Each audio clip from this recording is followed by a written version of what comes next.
உங்கள் சமையல் மணக்க ருசிக்க அம்மா சமையல் மசாலா ஐட்டம்ஸ் ஊறுகாய் ஐட்டம்ஸ் நம்மக்கிட்ட கிடைக்குது. நீங்கள் கீழே வந்து நம்பர் கொடுக்குறேன், நம்பரில் காண்டாக்ட் பண்ணுங்கள். வணக்கம், நான் உங்கள் அம்மா சமையல் மீனாட்சி. இன்றைக்கி நம்ம முந்திரி, பாதாம், பிஸ்தா இதெல்லாம் வச்சு நம்ம பர்பி தான் பண்ண போகிறோம்.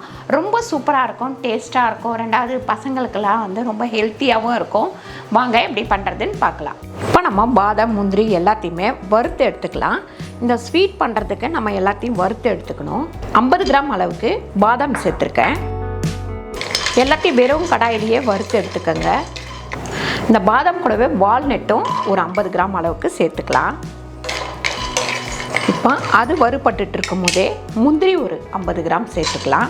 நல்லா உடச்ச முந்திரி இந்த மாதிரி கிடைக்குது, இந்த மாதிரியே நீங்கள் வாங்கிக்கோங்க. ஏன்னா நம்ம கொஞ்சம் பொடி தான் பண்ண போகிறோம். அதுக்கப்புறம் பார்த்திங்கன்னா பிஸ்தா ஒரு 50 கிராம். இதோட நம்ம ஒரு 50 கிராம் பூசணி விதை சேர்த்துக்கலாம். நல்லா தோல் உரித்து கடையில் வந்து கிடைக்குது நமக்கு. இது எல்லாம் சேர்ந்து நம்ம வந்து ஒரு ஸ்வீட்டு அந்த மாதிரி செஞ்சு கொடுத்தோம்னா பசங்களுக்கு வந்து ஹெல்த்தியாக இருக்கும். கண்டிப்பாக வந்து இது செய்யும் போது கொஞ்சம் காசு கூட தான் செலவாகும், ஆனாலுமே ரொம்ப ஹெல்த்தியாக இருப்பாங்க குழந்தைங்க. கிர்னி விதை ஒரு 50 கிராம். எல்லாத்தையுமே நம்ம வெறும் கடாயிலேயே வறுத்துக்கலாம்.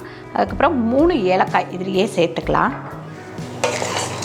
இந்த மாதிரி ஓரளவுக்கு நல்லா வறுபட்டதும் இதை எடுத்து ஒரு தட்டில் கொட்டி நல்லா ஆற வச்சுக்கலாம். எல்லாத்தையும் வறுத்து எடுத்ததுக்கப்புறம் கசகசா வந்து ஒரு 2 ஸ்பூன் அளவுக்கு இதையுமே நம்ம வறுத்து எடுத்துக்கலாம். இது ரொம்ப நேரம் நம்ம வறுக்க வேணாம், ஆஃப் பண்ணிவிடுவோம். இந்த சூட்லேயே அது வறுபட்டுரும். இது எல்லாத்திலையும் மிக்ஸி ஜாரில் போட்டு ஒரு சுற்றி எடுத்துக்கலாம். பாருங்கள், நைஸாக அரைக்காமல் இந்த அளவுக்கு அரைச்சா போதும். இல்லை நம்ம வறுத்த அந்த கசகசாவையும் இதில் சேர்த்துருவோம். நான் நாட்டு சக்கரை ஒரு 150 கிராம் வச்சுருக்கேன், அதை சேர்த்துக்கலாம். இதில் சேர்த்ததுமே ஒரு 2 ஸ்பூன் அளவுக்கு தண்ணி விட்டுக்கலாம்.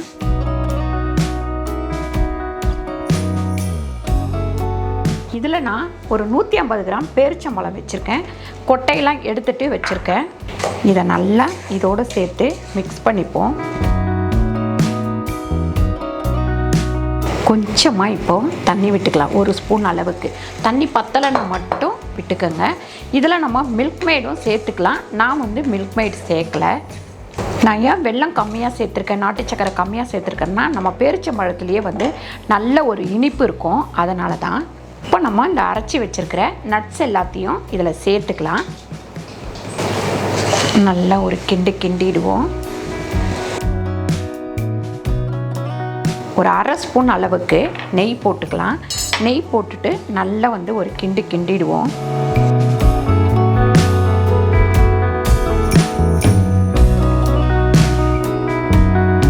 இப்போ அடுப்பை ஆஃப் பண்ணிடலாம். ஒரு கட்டமான பவுல் எடுத்துக்கோங்க, இல்லைன்னா தட்டு எது இருக்கோ அதை எடுத்துட்டு நல்லா வந்து நெய் தடவிடுங்க. நெய் தடவுனதுக்கப்புறம் இதை எடுத்து இந்த பாத்திரத்தில் போட்டுருங்க. நல்லா இந்த மாதிரியே அமுக்கி விட்டுக்கோங்க. லைட்டாக இந்த சைடு வந்து நெய் தடவிக்கங்க, அப்போ தான் ஒட்டாமல் வரும். பாருங்கள், இந்த மாதிரி கவுத்தோடனே நல்லா வந்து உளுந்துருச்சு. இப்போ கட் பண்ணி எடுத்துக்கலாம்.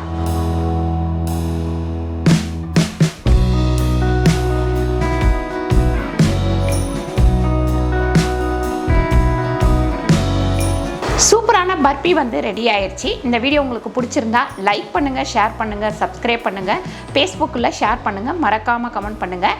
நன்றி, வணக்கம்.